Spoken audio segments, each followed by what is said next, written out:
हाय, मी आज बनवले आहेत मिक्स डाळीचे वडे. कोणी याला सांडगे पण म्हणतात. आमच्या अहिल्यानगरमध्ये वडे म्हणतात बहुतेक जण. कोणी कोणी सांडगे सुद्धा बोलतो. याची सुकी भाजी, पातळ भाजी खूप छान लागते.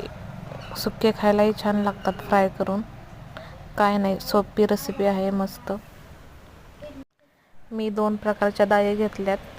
तुम्ही तुमच्या आवडीनुसार 2-3 डाळी घेऊ शकता. मी चण्याची डाळ आणि मटकीची डाळ घेतली आहे आणि हिरव्या मिरचीचं वाटण. अगदी सोपी रेसिपी आहे. तुम्ही कशी करता, तुम्ही काय म्हणता ते नक्की सांगा. वडे, सांडगे काय असेल ते. आमच्या भाषेत तर वडेच बोलतात.